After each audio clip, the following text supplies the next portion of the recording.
E Mioca ainda trouxe outro ponto interessante, que seria a melhor campanha do Ceará. Quando tu fala isso, eu só queria tirar a dúvida, Minhoca, se era sobre colocação, pontuação ou as duas coisas. Nos pontos corridos em termos de colocação, né? O Ceará nunca foi G10, por exemplo. Pronto, é isso que eu ia dizer. Já foi 11º lugar, a posição que ele está algumas rodadas, isso, parece estar enraizado, ganhando ou perdendo, ele fica em 11º lugar, né? O Ceará está meio enraizado, assim, independentemente do que faz. E já ficou em 11º, mas nunca ficou na primeira página. E de vez em quando a galera tem noção do que isso significa dentro do histórico do Ceará no Campeonato Brasileiro. E toda vez que eu falo aqui de 71 para cá, esse cara não fala.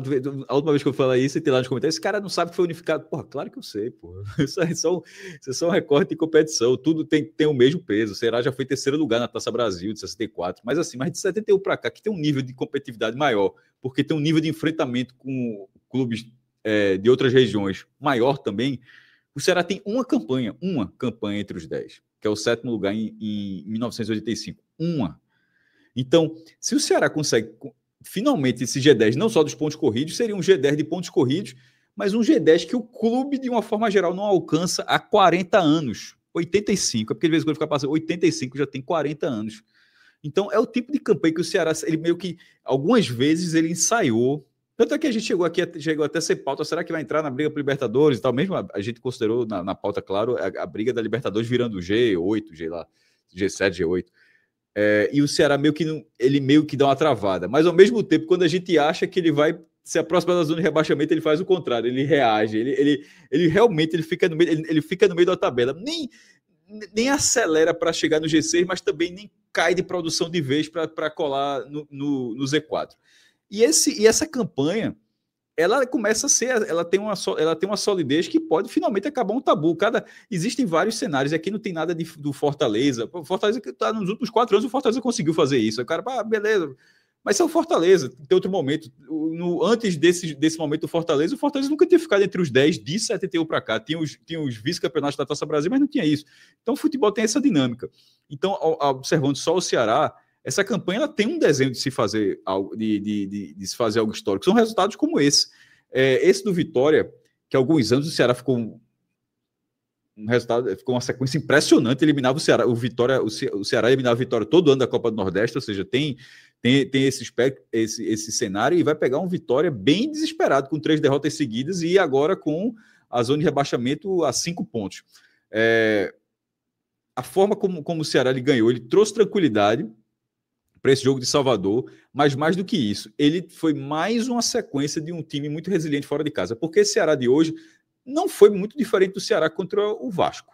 O Ceará não fez uma má partida naquela partida, naquele jogo de São Januário. Toma um gol no comecinho, mais mérito de Coutinho, perde um jogador no final, empatou e ali, se o cara do Vasco ele não faz uma falta ali, talvez teria tido até uma chance de virar. Esse Ceará fora de casa não tem muitos indícios que ele será um time diferente no Barradão, né, nessa rodada. E fazendo isso, aí ele vai para esse cenário que Minhoca falou, tanto de praticamente assegurar, mesmo faltando 12 rodadas ainda, faltando 36 pontos em disputa, mas de ficar dentro de uma briga para fazer um ganho histórico. Eu acho que o Ceará precisa desse passo também, como foi o caso do Bahia. A gente não cobra os outros times, a gente cobra o Bahia. Pô, o Bahia não ficava... O Bahia passou 23 anos para voltar para o G10. Foi ser 8º lugar em 2001, só conseguiu ficar de novo entre os 10 no ano passado. Aí tem a cobrança do Bahia da semifinal da Copa do Brasil, ou seja, cada clube tem a sua cobrança. Eu acho que a do Ceará, essa é uma cobrança. Essa primeira página nem que seja uma colocaçãozinha, o 11º virar 10º, eu acho que já teria uma mudança significativa do que o clube pode fazer na Série A. Tem uma pergunta aqui do João Pedro, né? Obviamente, com essa vitória do Ceará, o Ceará mira também pré-Libertadores, né? A gente não sabe ainda quantas vagas serão, né? Até porque já fizemos isso umas 3 Flamengo vezes e Palmeiras, né? Nesse programa, viu? Flamengo e Palmeiras. Todas as vezes que a gente faz isso, fumo. Porque... Não, mas ele... Fala, mas a questão dele é sobre a questão que a CBF está tentando com a Conmebol tirar a vaga da pré-Libertadores, mas não seria para essa próxima temporada, né? Não, seria só para outra. Só lembrando, ano passado com o Edinaldo, ele queria fazer exatamente no Brasil do ano passado, assim, com o regulamento estabelecido, Fábio, dizendo que a vaga veja, o fato de estar no regulamento do Brasileirão não é uma garantia disso, não. Seria muito estranho, porque não seria a Conmebol tirando a vaga, seria a CBF, depois dela colocar no regulamento do Campeonato Brasileiro, ou seja, ela fazer um acordo com a Conmebol para tirar essa vaga. Ficaria feio para a CBF. Mas já aconteceu algo parecido com isso, que foi quando tiraram a vaga da Sul-Americana da Copa do Nordeste. O regulamento da Copa do Nordeste dizia, o campeão da Copa Sul-Americana, desculpa, o campeão da Copa do Nordeste vai à Copa Sul-Americana. Estava no regulamento. Só que esse regulamento ele não se impõe, ele não se sobrepõe ao regulamento da Conmebol. A Conmebol disse, ó, torneios de âmbito regional em qualquer país não contam, segundo a Conmebol, não contam mais. E tirou a vaga e ficou por isso mesmo. Não interessa se tinha no regulamento da Copa do Nordeste. Mas vindo de cima para baixo. Mas vindo de não cima. A própria entidade. Mas ali a CBF não queria aquilo. Aquilo partiu da Conmebol tirar. Nesse caso, viria... Ou seja, a Conmebol disse, beleza, a gente vai tirar essa vaga.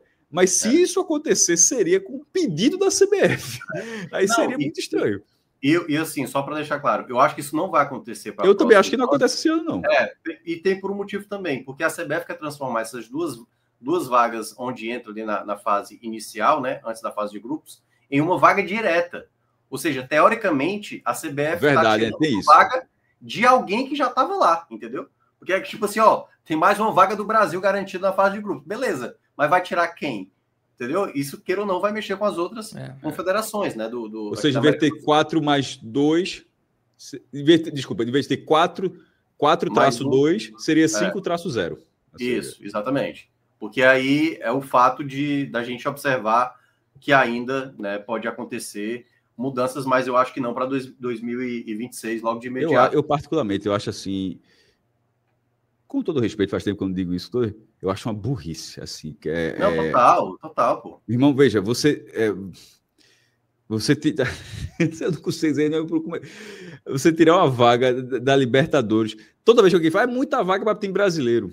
Aí, o argumento é que nunca os dois da pré se classificam. Sempre roda um. Teve uma vez, teve no primeiro ano, se eu não me engano, 2013, que os dois passaram. Mas desde 2014 para cá, sempre tem um brasileiro caindo.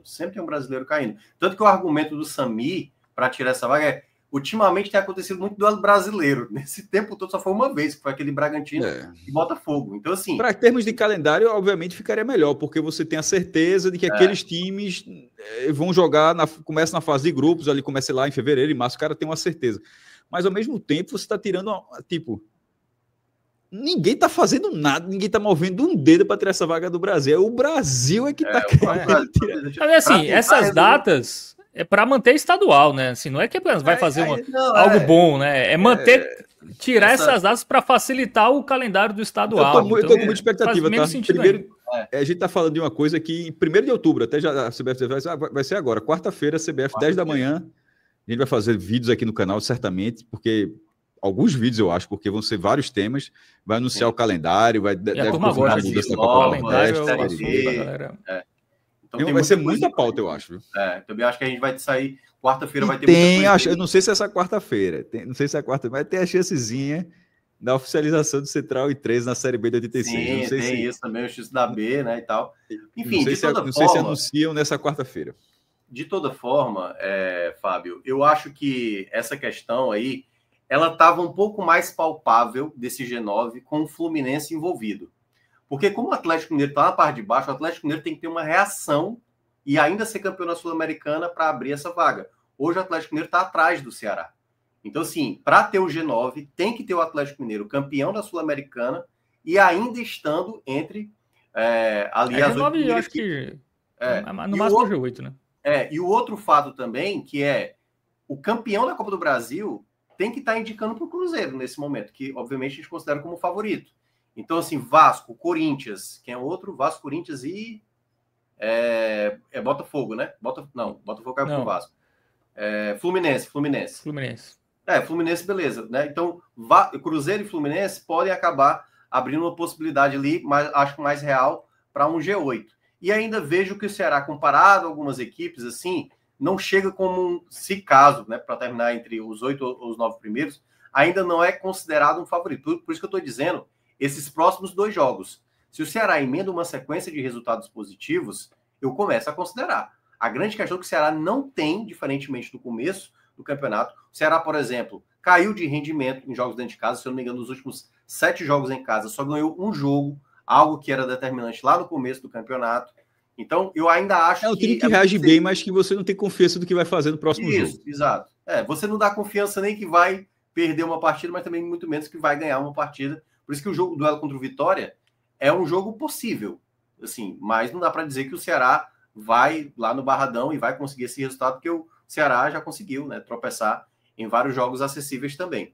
Então, eu vejo que essa condição para o Ceará, em termos de olhar mais para cima do campeonato, só uma sequência de resultados positivos para a gente, de fato, colocar o Ceará nessa situação. Eu acho que o mais importante e aí eu queria já pedir para o Márcio trazer na tela, que é o cenário que aconteceu no ano passado, né? 24 jogos tinham sido disputados, que é o jogo do Ceará, lembrando que a tabela está bagunçada, é 25ª, mas o Ceará tem 24 jogos, e no ano passado, com 24 rodadas, a gente tem 2 clubes que tinham pontuação igual ou maior do que o Ceará e que foram rebaixados. O Criciúma, que tinha 31, e o Atlético Paranaense, que tinha 32, um ponto a mais, e essas 2 equipes foram rebaixadas. E quem estava no Z4 e acabou escapando, que era o Vitória, tinha 22, e o Corinthians que tem 22.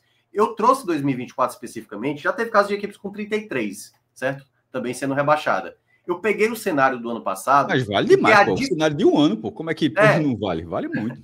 Não, mas eu peguei muito mais, Cássio, por conta da diferença para o Z4.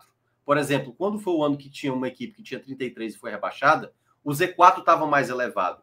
O cenário do ano passado, da 24ª rodada, é muito parecida com a essa de agora. Tudo bem que a gente viu uma reação. O Corinthians fez aqueles investimentos todos, teve a sequência, né? Eu acho que foram 9 vitórias seguidas, tanto foi batendo na Libertadores, e o Vitória ali com o Carpini também, né? Ali com grande atuação de Alejandro, dando muitos pontos. Então, para esse contexto, que eu acho que é o único cenário, eu estou pegando aqui mais para a galera que ainda está criteriosa, tipo assim, não, temos que ter cuidado para evitar o rebaixamento ainda e tudo mais. Esse cenário do ano passado, o Atlético Paranaense, por exemplo, fez 10 pontos nesse terço final do campeonato. Em 16 jogos, a equipe, com 14 jogos que restavam, o Atlético Paranaense só fez 10 pontos. Então, se o Ceará fizer uma atrocidade como essa, e até agora, durante a temporada, o Ceará não teve um desempenho tão absurdo, assim, negativo como esse, né? E o caso também do Criciúma, que também somou poucos pontos até o final do campeonato, e ainda contando com isso, lembrando, tem que acontecer as 2 situações.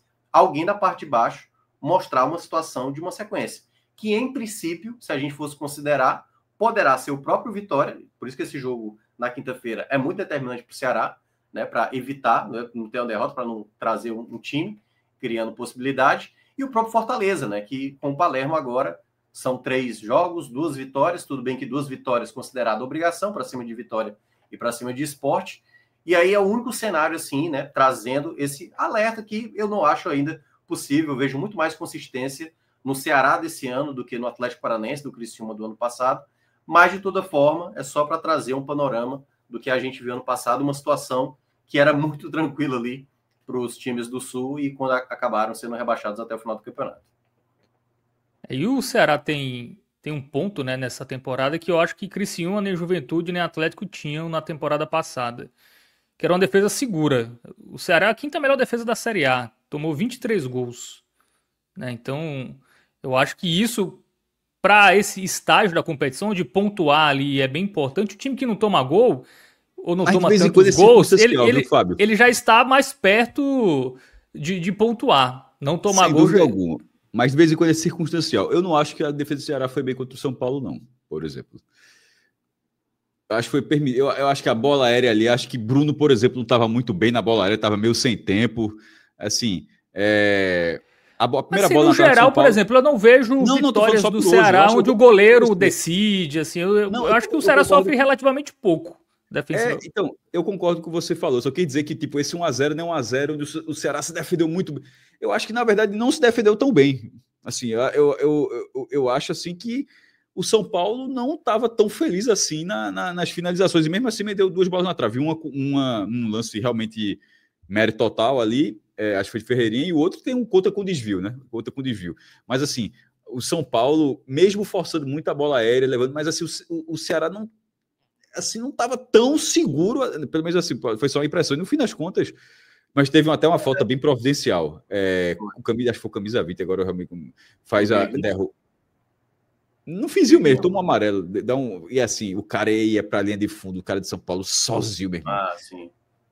Acho que foi o Zona... não estou lembrado qual foi o jogador. De toda forma, é porque assim também... eu acho que o Ceará, de fato, é um dos melhores sistemas defensivos da Série A. O jogo de hoje eu nem coloco muito parâmetro, porque o São Paulo também vive assim, péssima fase, né, do setor ofensivo. Mas mesmo assim, mesmo essa má fase do São Paulo, assim, o São Paulo, desde a volta do Mundial de Clubes, ele tinha vencido todos os jogos contra brasileiros no Morumbi. Sim, ele não venceu a LDU e o outro mais, ele tinha vencido todos, né? Então, assim... Não, a grande questão é por isso que eu tinha falado... E marcando pelo menos 2 gols em cada um dos jogos. Na semana passada eu tinha frisado isso. Eu falei assim, olha, o São Paulo nesse momento tá uma queda de rendimento, porque... E aí, vou falar até um pouco do São Paulo aqui, né? Eu que acompanho também. O São Paulo é um clube, hoje, que é parecido com o Corinthians, é parecido com, às vezes, com o Atlético Mineiro. É muito investimento, é muito jogador caro, é muito jogador medalhão, quando na prática não é um time, muitas vezes, que corresponde os investimentos que faz ao longo da temporada e a cada ano vai aumentando as suas dívidas, entendeu? Então, o contexto do São Paulo hoje, eu acho que é um contexto para que o adversário, jogando bem focado, eu acho que se o Ceará tivesse um pouco mais de qualidade no primeiro tempo, o Ceará poderia ter aberto o placar ali no começo da partida, entendeu? A grande questão é porque, às vezes, o Ceará, como você estava frisando, se o sistema defensivo do Ceará é um dos pontos principais para a campanha que o Ceará tem até agora na competição, o sistema ofensivo, muitas vezes, é um calcanhar de Aquiles, sabe, que o Ceará tem, porque também não é uma quantidade tão grande de gols. O Ceará tem... O Fortaleza tem mais gols que o Ceará, por exemplo. Exatamente. No brasileiro. Para você ver, né? Porque a defesa do Fortaleza é bem mais vulnerável.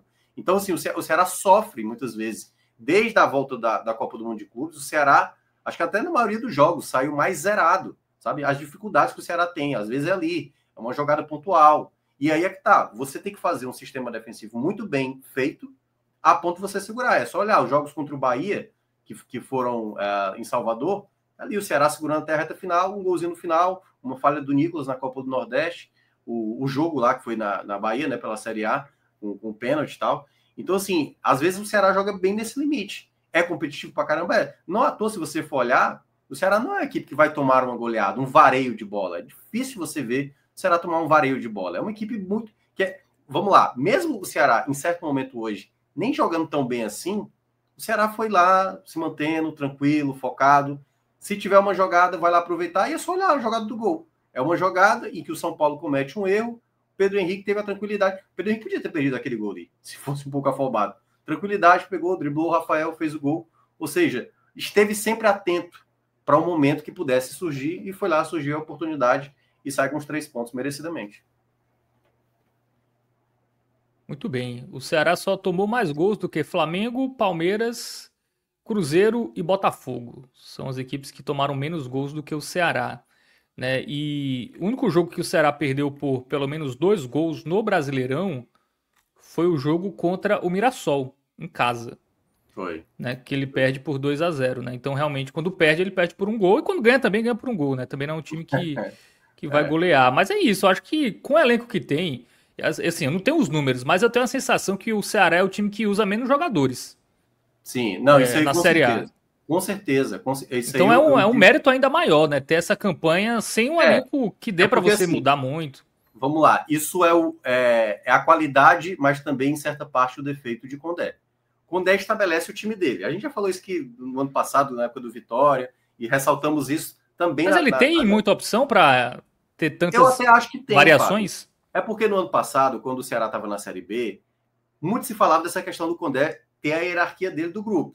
Então estava lá, Matheus Felipe, ano passado, quebrando a bola e ele não sai de titular. De Luca quebrando a bola e não perdia a titularidade. Esse ano aconteceu com o próprio Pedro Henrique, teve um momento que ele não estava rendendo, e aí, tanto é que hoje ele é reserva. Houve um momento também que ele estava insistindo demais no Sobral, o Sobral não estava rendendo, aí depois agora com o Richardson retornando, o time ficou mais equilibrado.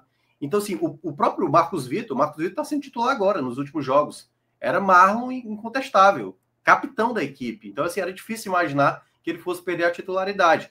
Então, assim, às vezes o Condé tem essa questão da hierarquia. Por exemplo, só para dar uma noção, acho que foi no jogo contra o Juventude. No jogo do Juventude, por exemplo, ele estava lá, insistindo de novo no Pedro Henrique, jogando mal pra caramba. Né? Ele foi a primeira troca que ele fez. Pedro Henrique jogando mal. Quando tinha o Paulo Baia, né? Um jogador que poderia ser diferencial ali no 1 contra 1. E aí a grande questão é essa, porque ele trabalha muito pouco essa profundidade de elenco. Ele trabalha com uma ideia de time, isso é o lado bom, mas na hora que precisa ter uma peça que vem do banco, é só olhar o que o Ceará teve ali no primeiro semestre, Quando você olhava o banco, tudo bem, jogadores de qualidade técnica mais baixa, mas ninguém com confiança, né? Rômulo, sem confiança, Lelê muito menos. Então, assim, eram muitos jogadores sem sequência. Porque sempre, na hora que for olhar para o banco, o Condé vai sempre estabelecer a hierarquia. Eu acho que tem sim os méritos dele de manter um time base, um time que todo mundo já sabe como joga, mas ao mesmo tempo, em algumas partidas, quando vai precisar de uma variação, de um jogador que possa vir do banco, esse jogador tem que ter uma sequência.